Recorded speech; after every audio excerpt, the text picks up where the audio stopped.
um bom jogo, né? Foi um bom jogo. Eu até acho que, assim, essas duas rodadas mostraram assim, Palmeiras e Flamengo venceram.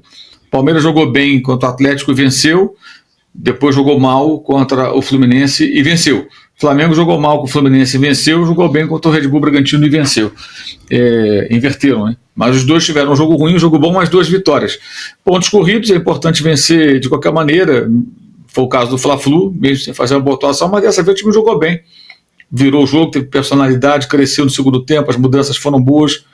O Pedro correu mais, o Arrascaeta se dedicando muito também. Então acho que foi um jogo bem positivo. O Vinha foi até surpreendente por conta da lesão dele. A lesão dele é mais grave do que a do Pedro, teve fratura também. Então os cuidados que o técnico tinha com ele eram pertinentes. O que eu acho questionável, achava, né, era ficar no banco e não poder entrar. Se está no banco, pode entrar, então não põe no banco, né? Ele ficava no banco e nem entrava. Aí no jogo anterior entrou por alguns minutos, agora entrou meia hora. E foi fundamental, né?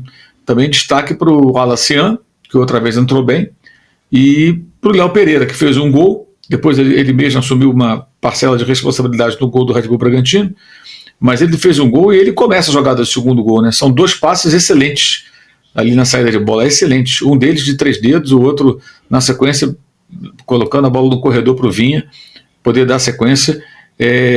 São lances que muita gente não percebe, mas que mostram a importância de ter zagueiros qualificados tecnicamente, né? E o Léo Pereira, muitas vezes o pessoal confunde. Não joga nada. Ele é um ótimo zagueiro. Ótimo zagueiro. Teve momentos muito inconstantes, mas ele é um zagueiro muito bom. Os zagueiros do Flamengo são muito bons. Os 3 são muito bons. Só acho que está na hora dos garotos terem chance. O Danilo se machuca muito e já é veterano. Os 2 Léo estão jogando. Eu acho que o João Vitor e o Cleiton, os 2 ou um dos 2, precisam jogar, cara, para poder a gente ver do que eles são capazes e estarem prontos para entrar a qualquer momento. Eu acho que nessa fila o João Vitor está à frente. E o jogo contra o Atlético pela Copa do Brasil pode ser uma oportunidade para colocar essa rapaziada em campo. Se é que o Flamengo vai priorizar mesmo o Campeonato Brasileiro. A hora de definir isso está chegando, né? É quinta-feira que vem, no Maracanã, o jogo contra o Atlético.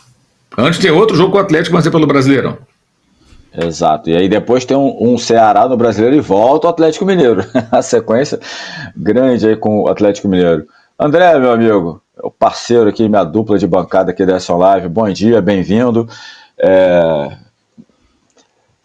Que partida do Vinha, né, o André? Tipo assim, não me surpreendeu pelo jogador que é, mas o próprio Felipe na coletiva fala, não, eu botei o Vinha esperando ali, ele pensou em começar com o Vinha, achei interessante isso também, mas não esperava que ele fosse entrar tanto, né? É um jogadoraço, né? A boa notícia é que parece que está recuperado, parece que está bem, e não está com medo, né? O jogador, quando tem lesão séria, às vezes volta com medo.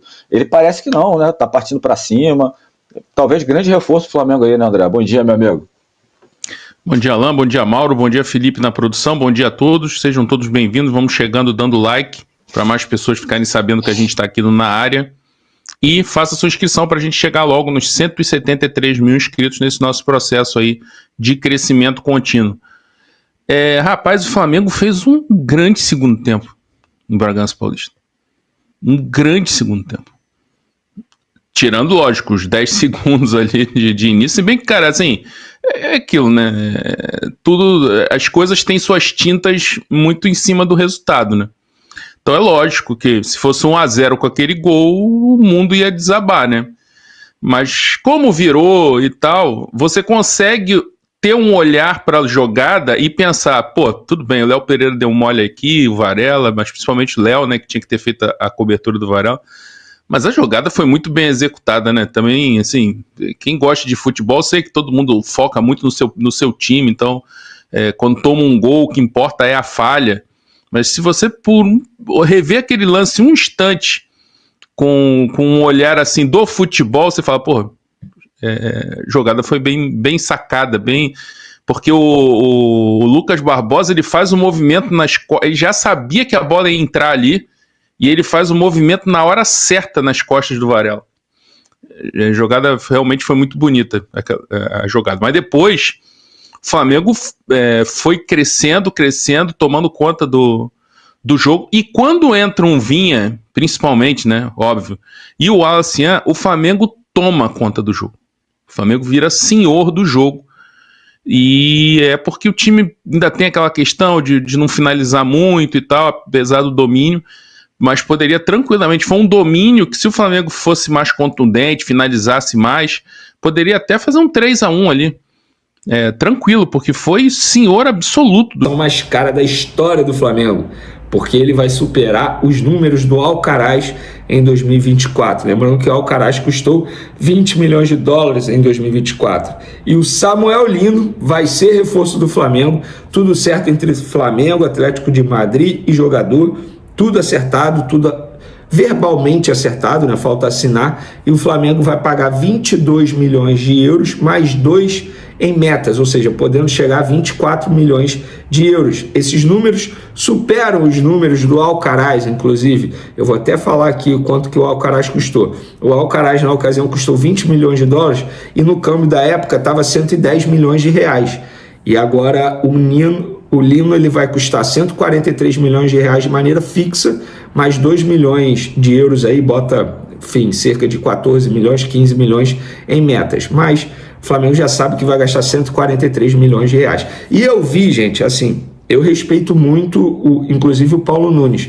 Ele estava participando de um programa no Sport TV. Eu vi o recorte, confesso que eu não vi o contexto, mas ele falou que o Samuel Lino é como se fosse um cuiabano do Botafogo melhorado. Repito, gente, eu respeito demais o trabalho do Paulo Nunes, mas eu discordo. Acho que o Samuel Lino é bom jogador sim, ninguém se destaca no Atlético de Madrid à toa. E eu fui apurar os motivos que fizeram a diretoria ir atrás do Samuel Lino, por que José Boto e Felipe Luiz querem a contratação do Samuel Lino. Vamos lá, apuração, tá? Apuração do motivo que faz o Flamengo querer a contratação do Samuel Lino e como José Boto e Felipe Luiz entendem que o atacante pode ajudar no ponto de vista tático.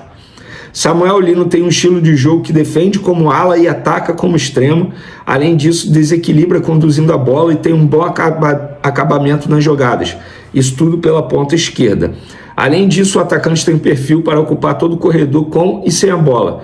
No Atlético de Madrid, ele teve vários jogos fechando linha de 5, sistema que Felipe Luiz já disse publicamente que gosta e usou pontualmente ano passado.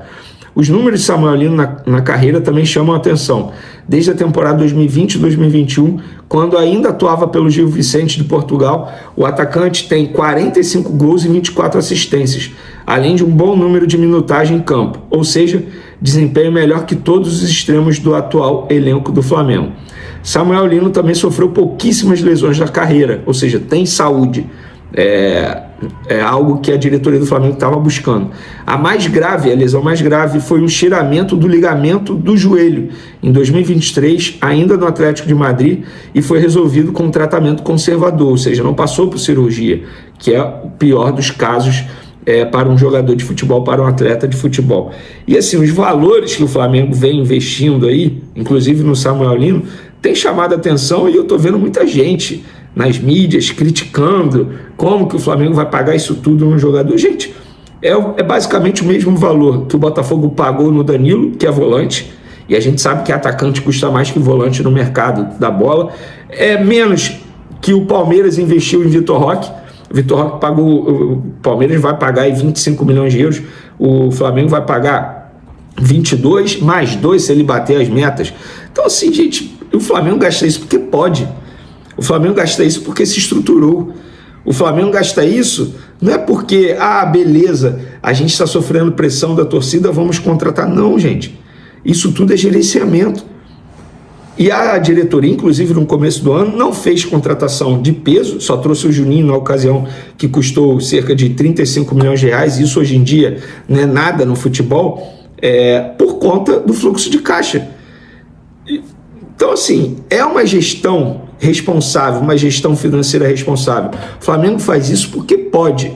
Não é simplesmente porque... não é simplesmente, beleza, quero agradar a torcida. Não, gente, isso tudo é responsabilidade financeira, tá? Responsabilidade financeira. Isso o Flamengo tem de sobra. Outra coisa, galera, acabei de receber a informação aqui, porque o que eu ia falar? Que o Flamengo abriu negociações e quer contratar Lucas Beltrán. Foi uma informação de um jornalista estrangeiro, Merlot. Só que acabei de receber a informação. Furada, Vene, pula fora. Não fala nada sobre isso. Então, fica aí o lado que eu apurei aqui, então, de fato, o Lucas Beltrán, jogador aí da Fiorentina, vou até ver a posição correta aqui para eu não falar besteira. Segundo o Merlot, o Flamengo fez uma proposta de 15 milhões. Atacante, desculpa, se eu falei zagueiro, é atacante. Lucas Beltrán. Segundo o Flamengo, não procede essa proposta aí. Carrascal, para a gente finalizar. Flamengo vai contratar o Carrascal. É uma questão de tempo. Para vocês entenderem, eu já expliquei isso aqui. Envolve o Atlético Mineiro. O Dínamo quer resolver com o Flamengo, com o Atlético Mineiro, como é que vai ser isso? O Dínamo quer o Rubens do Atlético Mineiro, o Flamengo quer o Carrascal do Dínamo. Aí eles estão vendo forma de pagamento, porque o clube é russo. Aí tem a questão de banco, né? Qualquer banco pode fazer pagamento aqui para o Brasil. Então eles estão vendo uma forma, um bem bolado ali entre as três partes, o Flamengo pagar o Atlético liberar o Rubens para o Dínamo e o Dínamo liberar o Carrascal para o Flamengo. É basicamente isso que está acontecendo, só para vocês entenderem. Então, pessoal, boas notícias no Flamengo, ainda bem. Flamengo treinou nessa sexta, tem mais um treino nesse sábado e no jogo de domingo contra o Atlético Mineiro, 8h30 da noite no Maracanã, mais um jogo que terá casa cheia no estádio, porque mais de 35 mil ingressos já foram vendidos e a gente vai acompanhando tudo do Mengão aí. Fala, nação rubro-negra! A sexta-feira começou pegando fogo nos bastidores do Mengão com uma novidade que deixou a torcida empolvorosa. Lucas Paquetá, cria do Flamengo, ídolo da torcida e jogador que nunca escondeu seu amor pelo clube, pode ter um novo capítulo escrito em sua história com o manto sagrado. No entanto, sua carreira passou por um momento delicado nos últimos tempos devido a uma acusação séria. Segundo investigações, Paquetá teria recebido cartões amarelos de forma proposital para favorecer apostas feitas por amigos e familiares. O atleta, por sua vez, sempre se declarou inocente, colaborou com as investigações e afirmou que jamais mancharia sua trajetória no futebol com esse tipo de atitude. Nesta sexta-feira, a decisão definitiva sobre o caso deve ser anunciada pela Football Association, a entidade máxima do futebol inglês. De acordo com informações do portal O Globo, o resultado da investigação será revelado ainda hoje e existe uma enorme expectativa de que Paquetá seja inocentado. Se isso acontecer, uma reviravolta pode estar a caminho, o jogador estaria disposto a deixar o futebol inglês e, com isso, abre-se uma brecha para que o Flamengo tente uma negociação para repatriá-lo. A torcida, é claro, já está se movimentando.